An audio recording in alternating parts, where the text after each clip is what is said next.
So Lily, tell us about what you were doing this week. What kind of things were you doing in the acting course? So yesterday we were doing our animal work. We were working on that and developing our animals. I'm a meerkat. And can I just ask, how does that work? Like when you say you're an animal, what happens? So we get assigned an animal based on what our acting teacher Lynn Pierce would like us to have a bit more of or develop a bit more. So for me, she wants me to be more in my body and with my face. So I got a meerkat because they're always moving. And playful. Playful, yeah. Yes. And so yesterday we were working on those, and it was the first time we actually came together and brought all our animals together, kind of like a zoo, and kind of replicating the time we did go to the zoo. And when do you start bringing in your human transition character? Yesterday we did some percentages of the human. So we did about 40% of the human, then we did 60% of the human, and we're all just now that we have our sequence done for our animal, we're moving more into the human work and what we're going to transition into that kind of replicates the animal in a human form. Who is your human character? My human character is a pickpocket. Oh, yeah. Who sneaks through air vents into a hotel room and steals the guests' objects. So can I ask, like when you're doing this animal work, how does it, when you're doing something for the stage or screen, how does it incorporate into that? So when we're like performing characters and building characters, sometimes we're encouraged to, or a lot of the time we're encouraged to use an animal to represent that character as well. It's oftentimes a really easy way, it's a tool for actors to change their physicality. So particularly if you're not a dancer, if you've got no particular training background. So when I trained, I was a netballer. It's not the same thing as being a dancer. It's a really lovely tool and entry point for an actor to embody the qualities of an animal, to find a different weight, rhythm, way of moving in the scene, and then incorporate that into a human character. So it's one tool, it's not the only way to work, but it's a tool for an actor to use their body in a different way. What was your animal when you trained? My animal was a Tasmanian devil. Yes, it was. It was absolute chaos and such a different internalised rhythm from me personally.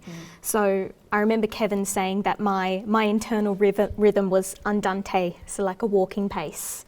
And the Tasmanian devil was absolutely presto, basically. And so I have a moment where I used animal work while I was doing a musical in Vietnam. Tell us everything. Yeah, so you know the Cheshire Cat in Alice in Wonderland? The choreographer was stuck and had to change an entry point for the cat dancers. So there was a little ensemble of cats and they were trying to be slinky and sexy as a cat would often be represented on stage. And I said to the choreographer, well, cats aren't very sexy, are they? Like if you look at a house cat, it's not spicy sexy over here. They've got their leg up, you know, they're all around just a little gross, you know. And so I said, well, what a cat does is they're predators and they hunt. And I said, if I was to stalk something as a house cat, I might do this. I might lengthen my neck. And all of that was based on animal work. And as soon as they did that, suddenly they were sexy cats, but not because they were thinking, I need to be sexy. Yeah. They were thinking, I'm stalking my prey. And so that was the new entrance into the musical, into that scene. So, yeah. Can I ask then, if you're directing, do you incorporate in your mind any of that, or are you reliant on the actor to bring that to the role? In all the times that I did directing, I like to work with the actors. I believe if you're going to say something on screen, you've got to be agreeing with it as well, and you've got to kind of understand the character, and it's a display of both of our visions coming together. So if that's the way that they need to go through it, 100% do what you need to do, but it's all about workshopping and having time to invest with them and have that conversation and have that time when you have both actors or you have everyone around, you're like, all right, cool, how would you find this, how would you find that, do you agree with this or that?